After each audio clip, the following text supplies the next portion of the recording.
brought to you by V-Guard, powered by Sensodyne and Women. We are Zubal. Result declare થવાના શરૂ થયા છે. લોકસભાના મેદાનમાં ક્રિકેટર યુસુફ પઠાણની જીત થઈ હોવાના સમાચાર છે. પશ્ચિમ બંગાળના બહેરામપુર બેઠકથી જીત્યા છે યુસુફ પઠાણ. તેમની સામે હતા અધીર રંજન ચૌધરી. તેમને હરાવાયા છે. કોંગ્રેસના દિગ્ગજ અધીર રંજન ચૌધરીને યુસુફ પઠાણે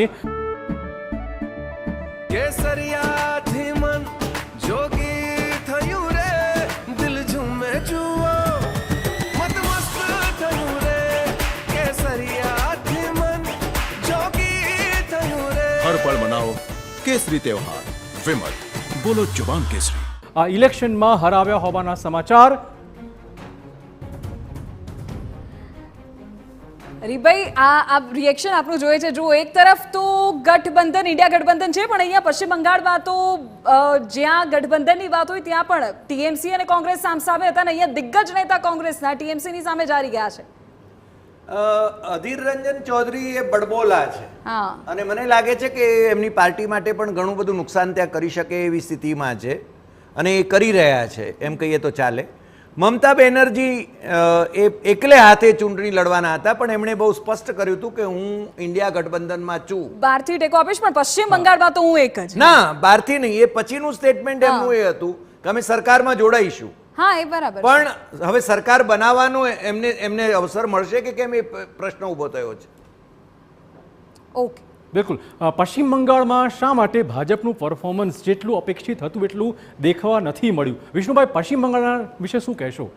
પશ્ચિમ બંગાળમાં પહેલેથી જ જનસંઘ પહેલાં અને પછી ભાજપ એ સ્થિતિ એની નબળી રહી છે. એના રાષ્ટ્રીય પ્રમુખ શ્યામાપ્રસાદ મુખર્જી હતા, છતાં પણ ત્યાં એમને બેઠકો મળી નહોતી.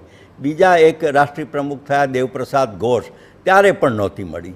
એટલે ત્યાં એક સ્થિતિ પહેલેથી જ નબળી છે. બીજી વાત એ છે કે ત્યાં બાંગ્લાદેશી મુસ્લિમ પ્રજાનો મોટું આધિક્ય છે અને એના આધારે પોલિટિકલ પાર્ટીઝ જીતે છે અથવા તો હારે છે. આ ટીએમસીએ પણ એ જ વલણ રાખ્યું અને એટલે અહીંથી જે માણસને મોકલ્યો તો એ યુસુફ પઠાણ, કે જે હોય નામ, હું તો નામ પણ ભૂલી ગયો, પણ એ જીતી જાય છે. અધીર રંજન બોલકો હતો, પણ અધીર રંજનની એક તાકાત હતી હરિભાઈ ત્યાં. એના કાર્યકર્તાઓએ ઘણી મહેનત કરી હતી, પણ એની મહેનત કામ ન લાગી. એટલે આ ચૂંટણી મેં શરૂઆતમાં કહ્યું એમ ફરી એકવાર કહું છું કે આ પ્રાસંગિક ચૂંટણી છે સાહેબ. હું ગંભીરતાથી જોઈ રહ્યો છું કે જલ્દીથી ફરીવાર ચૂંટણી આવશે. જો ભારતીય જનતા પાર્ટી પોતાના દિશા દર્શનમાં મહત્ત્વના ફેરફારો નહીં કરે તો, અને કોંગ્રેસ પોતાની જે જૂની જમાનાની જૂની જે રીતો છે અને જે બેફામ વાણીવિલાસ કર્યો એ નહીં બંધ કરે તો આવું બનશે. ના, તમે બહુ સંકેત આપ્યો છે કે ફરીવાર ચૂંટણી આવશે. શા માટે? ત્રિશંકુ રચાશે એવું લાગે છે? ટેકા તૂટશે એવું લાગે છે? ખસી જશે પક્ષોમાંથી એવું લાગે છે? શું લાગે છે આપના મતે? જો બધું જ થઈ શકે, કોઈ એક વસ્તુથી કોઈ ચૂંટણી ફરીવાર આવતી નથી.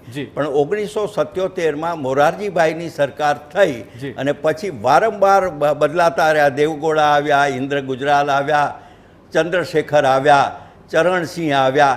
એમ જો લોકશાહી પ્રત્યેની જો નિષ્ઠા ન હોય અને હું જ વડાપ્રધાન અથવા તો હું જ આ બહુમતી, મારી જેમ કે પરંપરામાં નહેરુ પરંપરાની છે ને, એટલે મારું જો હું જોઈએ આવું જે વલણો જો હશે તો એનો અર્થ એમ કે બહુ જલ્દીથી આપણે હજી મેચ્યોર નથી બન્યા લોકશાહી માટે. ના, તમે એવું કહી રહ્યા છો કે એનડીએની બહુમતી હોવા છતાં આગામી દિવસોમાં એનડીએ તૂટશે અને ફરીવાર ઇલેક્શન આવશે? નહીં, હું એમ નથી કહેતો. તો તમારા સંકેત શું છે? મેં એનડીએને તોડવાની તૂટવાની કોઈ શક્યતાઓ નથી, પણ એની સાથે જે સાથી પક્ષો છે જી ભાજપની સાથે, બિલકુલ એ બંને અવિશ્વસનીય છે.